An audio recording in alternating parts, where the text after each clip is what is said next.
भीम उठ भीम. थांबा, त्याला एकट्याला राहू देत.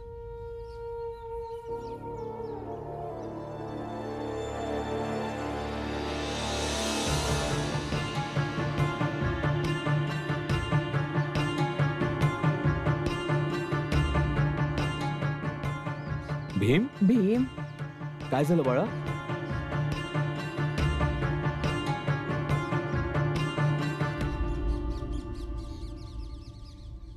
तिथे काय झालंय माहिती नाही. आता भीम धावत धावत आला आणि आल्यावरती रडायला लागला. बरं ऐक, आम्ही ऐकलंय की तुझा भाऊ महाराजांची मूर्ती बनवण्यासाठी विरोध करतो. त्याला जरा समजव. उगाचच कोणाशी भांडणं करण्यात अर्थ नाहीये. त्यांना बनवू दे मूर्ती. आपल्याला आणि आपल्या लोकांना त्याच्याशी काय घेणं देणं.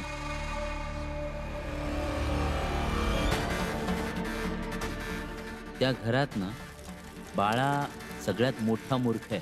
अगदी डोक्याने कमी आहे. हे बघ बाळादादा, तू खूप हुशार आहेस, त्यामुळे तू भीमला समजाव. जर त्याने विरोध केला तर उगाचच दोन समाजामध्ये भांडण होऊ शकतं, जे योग्य नाही आहे. जर एकदा का ती लोक कोण आहेत हे समजलं ना, तेव्हा जाऊन आपण समजासनी सांगू. अरे गोपाळ, चहा पिऊन पेला तर आताच ठेवला असेल. म्या घेऊन येऊ? हो हो, आताच असेल.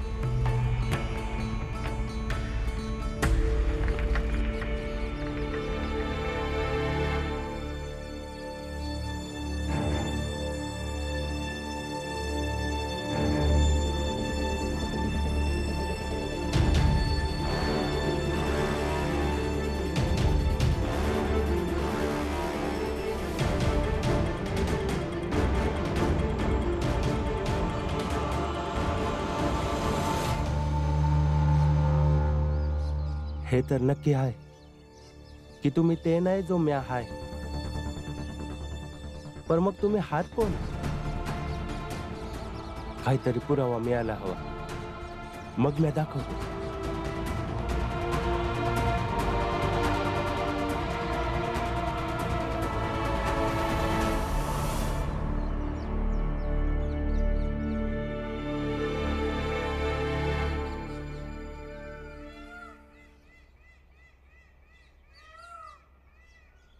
पुन्हा भीमच्या विरोधात गेलाय तुम्ही समजे.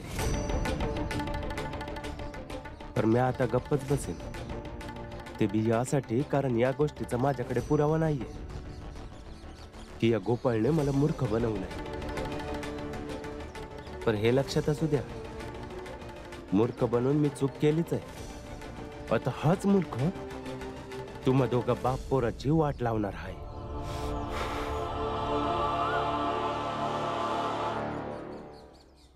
आता ह्यो जागा होईल तेव्हा माहित पडल की नेमकं ह्याच्या संग काय झालंय. तुम्हाला नाही वाचवलं भीमराव, त्याने मला लय मारलं. अरे कोणी कोणाला मारलं असं का नाही बोलत की तू वाचवलं नाही. तुम्ही जिथं आहात. काय झालं भीमबाळा? काय झालं बाळा? तू रडत का होतास? तू रडतोयस का बाळा? बाबा बाबा, मी रस्त्यात येत होतो तेव्हा अचानक. थांबा, वाचवा. यासने का मारता? काय झालं भीमराव? मारत नव्हते मला, आम्ही खेळत होतो.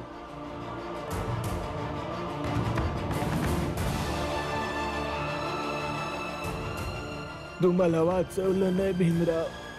भीमराव, त्याने मला मारलंय.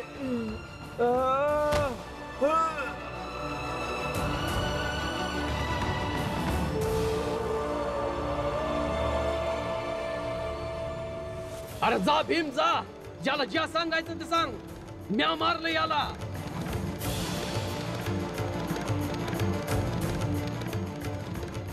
इथे एका माणसाने दुसऱ्या माणसाला काठीने लय मारलं. अरे कोणी कोणाला मारलं असं का नाही बोलत की तू वाचवलं नाहीस?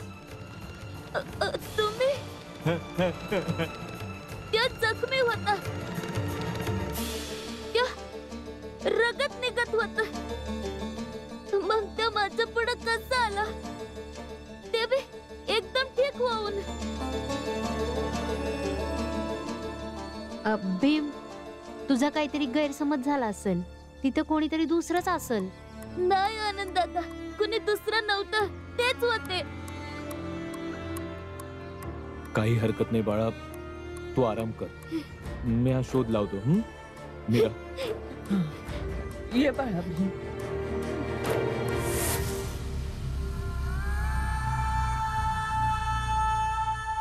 मंजुळा तुळसा, याला आत घेऊन जा, धरून न्या, नीट न्या. चला जा, आत जा, सावकाश.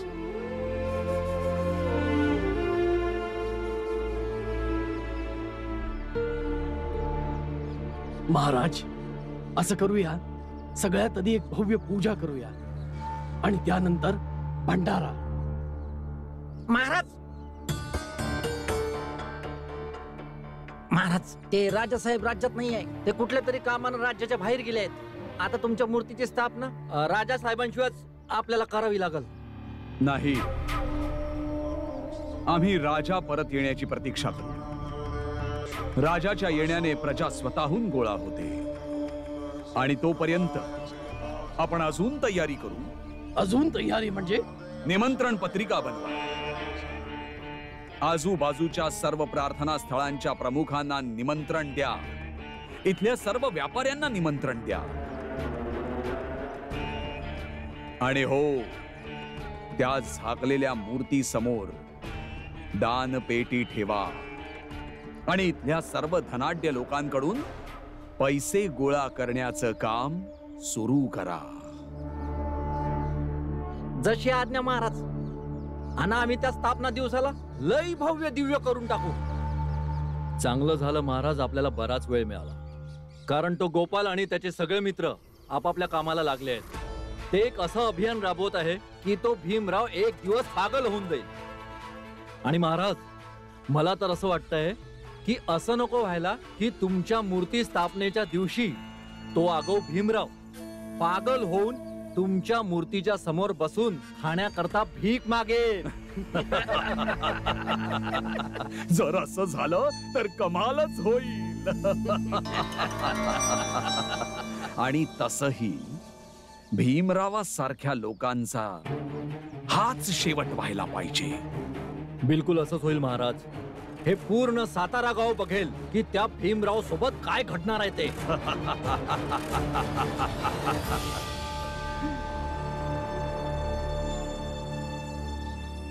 तू मला नाही वाचवलं भीमराव, त्याने मला लय मारलं. अरे जा भीम जा, ज्याला ज्या सांगायचं ते सांग. म्या मारलं याला आणि तू याला वाचवलं नाही. अरे कोणी कोणाला मारलं असं का नाही बोलत की तू वाचवलं नाहीस?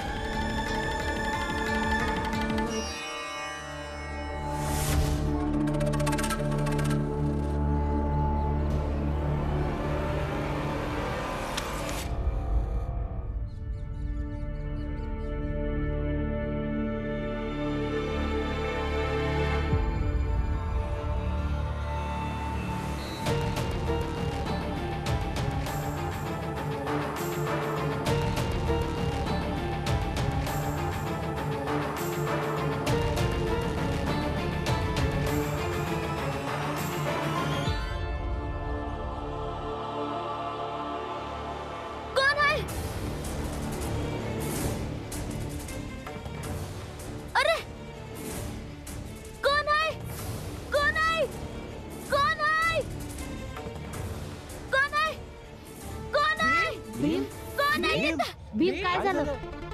ते लोक पुरंजन काकांच्या घराला आग लावणार आहेत. अरे पर कोण? ते ठाऊक नाही, पण आपल्याला पुरंजन काकांचं घर वाचवायलाच लागल. चला. भीम, भीम, भीम का? काय झालं या पोराला? पुरंजन, मी आजूबाजूच्या लोकांना बी विचारलं, पण कुणालाच काय माहित नाही. फक्त एक माणूस सांगत होता का भीम असा ओरडत होता की कुणी कुणाला मारून टाकलं आहे म्हणून. रामजी, मला वाटते की हे समजा ना या लोकांची नवीन चाल असेल. असू शकतं, पण काहीतरी माहित पडावं. पुरंजन काका, पुरंजन काका, भीम, ते लोक तुमच्या घराला आग लावणार आहे. चला लवकर घर वाचवायला. कोण आग लावणार आहे? माहित नाही, मला एक पत्र भेटलं होतं. चला तुम्ही कुठे लवकर. आहे पत्र? ते हातात ना कोणीतरी हिसकावून घेतलं. कोण खेचून घेऊन गेलं? ठाव नाही, एक हात आला होता आणि हिसकावून घेऊन गेला. मला काय बी माहित नाही. भीम, काय झालंय तुला? मला काय बी झालं नाही. तुम्ही समजे लवकर चला, नाही तर घर जळून जाईल तुमचं. चला की.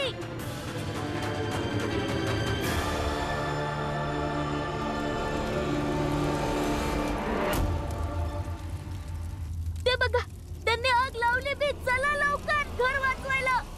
चला. भीम भीम भीम बाळ, शांत हो, शांत हो, शांत हो, बाबा, ते शांत लोकं- हो भीम. कुठं काय बी नाही होणार.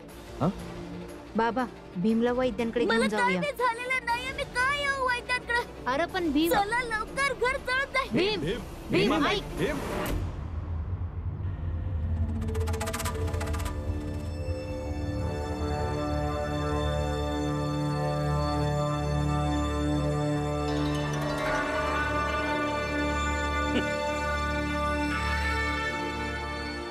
आता समजलं ना रामजी की पुस्तकी ज्ञानामुळे शांती मिळू शकत नाही. बघ, स्वतःच्या मुलाला, भीमरावाला बघ, वेडा झालाय तो.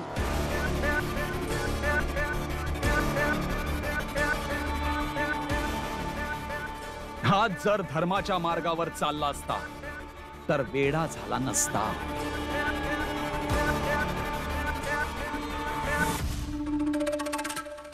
अजूनही वेळ गेलेली नाहीये रामजी. आम्हाला शरण ये. भीमरावाला आम्ही बरं करू, कारण याचा उपचार कोणी वैद्य नाही तर आम्ही स्वतः सर्वज्ञ महाराजच करू शकता.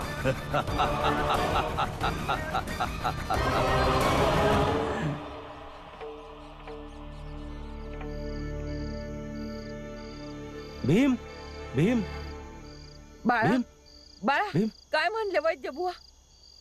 वैद्यभुवांनी हे औषध दिलंय आणि म्हणले की भीमची मानसिक स्थिती चांगली नाही आहे.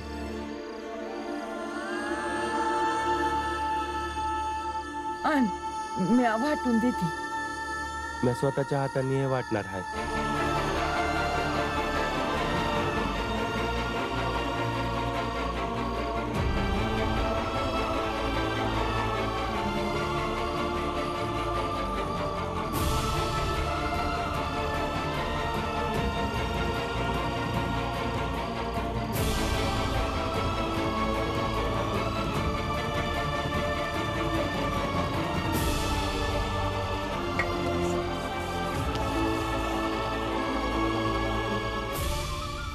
बाळदादा, जर वैद्यांनी सांगितलं की भीम मानसिकरित्या आजारी आहे तर याचं समद्यात मोठं कारण तू आहेस. कारण जेव्हापासनं भीमच्या विरोधात गेलायस तेव्हापासनं भीम लई दुखी राहत आहे.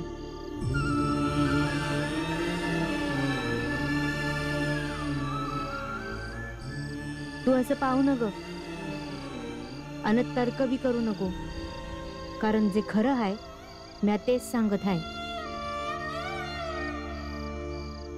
एक छोटासा पोरगा भीमराव जो आपल्या समद्यांसाठी लढत राहिला, जिंकत राहिला, आज तो स्वतःशीच हारतोय. जो कधी ज्ञानाने, कधी कर्माने, कधी विश्वासाने समद्यांना जागवत राहिला, तो आज स्वतःच बाबांच्या कुशीत झोपला आहे. याचं कारण भले काय बी असो, पर हे त्या समद्या लोकांची हार आहे ज्यांच्यासाठी हा नायक लढतो आहे. ही आपल्या समद्यांसाठी लाजीरवाणी गोष्ट आहे.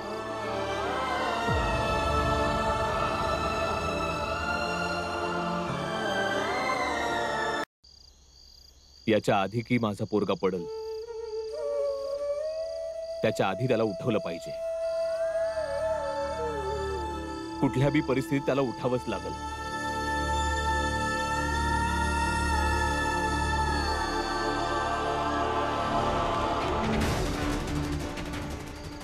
भीमराव खरंच एक नायक आहे आणि त्याने उठायच्या आत आपण त्याचा खेळ संपवावा लागेल.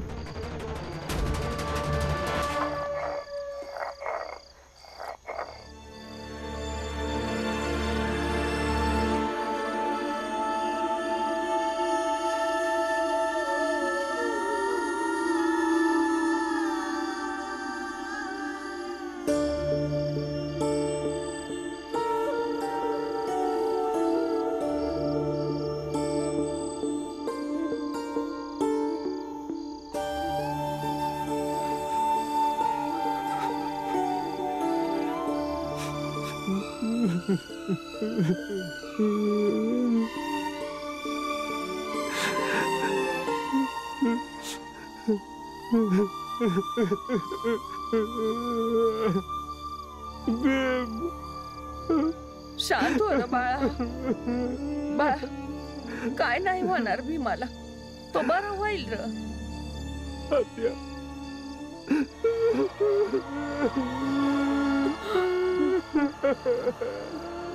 आत्या, मी नेहमी भीम संग चुकीचाच वागलो, नेहमी चुकीचं वागलो.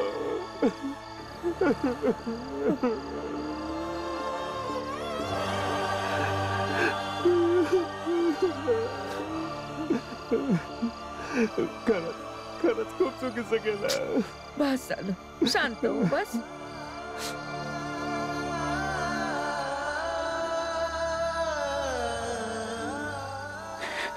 बाळा, आपल्या चुकांवर पश्चाताप करण्यापेक्षा जास्त गरजेचं आहे भीमला या समद्यातनं बाहेर काढायला आमची मदत कर.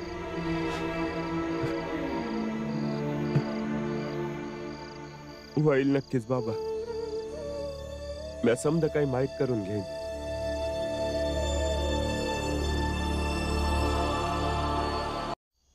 बाळा, एक गोष्ट लक्षात ठेव, मारामारी हिंसा करून परत तू कोणती बी नवीन अडचण आणू नकोस. कारण मी हे समज करून बघितलं आहे, मारामारी हिंसा करून कोणी बी काय बी साध्य करू शकत नाही.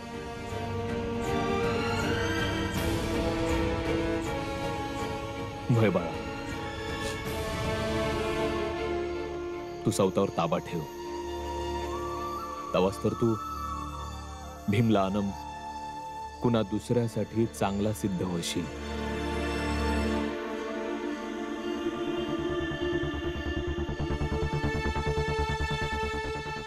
बाबा, पुरंजन काका, मला तर एकच प्रकार माहिती आहे, मी त्याच प्रकारे जाणार आहे. बस यावेळेला मी जरा डोकं लावून पुढच्या गोष्टी करणार आहे. गोपाला तर मी असा धडा शिकवणार आहे की तो आयुष्यभर लक्षातच ठेवेल.